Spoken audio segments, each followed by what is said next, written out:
दादा रोजगार हमी दादा रोजगार हमीवरचे माणसं थांबलोय आम्ही. नाही पण एक मिनिट, मी माझ्या कामाच्या करता गेलेलो होतो. ह्याच्यामध्ये काय थांबायचं, काही सांगण्यासारखं सध्या काल पालकमंत्री पदावरून एक मिनिट, मला त्याबद्दल जे काही बोलायचं होतं ते मी भाषणामध्ये बोललेलो आहे. त्याच्यावर आणि दुसरी गोष्ट, पालकमंत्र्यांच्या संदर्भातला सर्वस्वी अधिकार हा मुख्यमंत्र्यांचा असतो. मुख्यमंत्र्यांनी कुणाला पालकमंत्री द्यावं, कुणाचा पालकमंत्री स्टे करावा हा त्यांचा अधिकार आहे. आज ते डावोसला गेलेले आहेत. डावोसवरून आल्यानंतर ते त्याबद्दलचा निर्णय घेतील. तोपर्यंत त्या ज्यांना जाहीर केलेलं होतं तेच तिथं झेंडावंदन करणार आहेत. तशा प्रकारच्या सूचना मुख्यमंत्री महोदयांनी दिलेल्या आहेत. पण दिलेली काय ठिकाणी आणि 2 ठिकाणी दिली. त्या 2 ठिकाणी त्यांनी सांगितलं की ज्यांची नावं होती त्यांच्याकडनं झेंडावंदन करा. मी आल्यानंतर त्या संदर्भातली चर्चा करतो. हा सर्वस्वी कुठलं खातं द्यायचं, कुठलं पालकमंत्रीपद द्यायचं, कुठलं त्या ठिकाणी कुणाला मंत्रिमंडळात घ्यायचा, हा सर्वस्वी अधिकार तोही पत्रकार मित्रांना माहिती आहे की हा मुख्यमंत्र्यांचा असतो.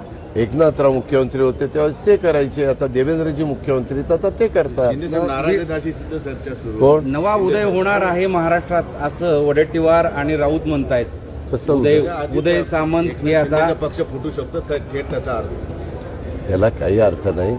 त्याला हे तथ्यहीन बातम्या आहेत. उगीच कारण नसताना अशा प्रकारच्या बातम्या पसरून देणं बरोबर नाही.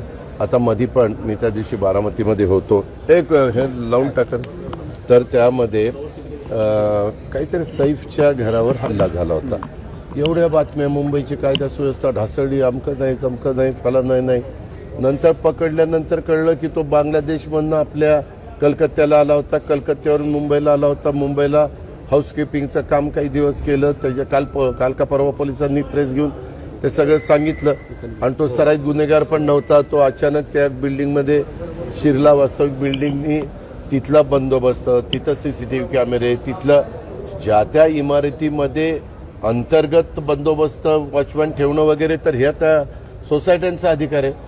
आणि बाहेर कुठं काय होईल तिथं आमची पोलीस यंत्रणा काम करते. दादा पालकमंत्री, बीडचे पालकमंत्री झाल्यानंतर आता नवीन विषय आलेला आहे की तुम्ही शॅडो पालकमंत्री हे धनंजय मुंडे असतील म्हणे, आणि त्यामुळे तुम्ही आपण अजित पवारला किती वर्ष ओळखता?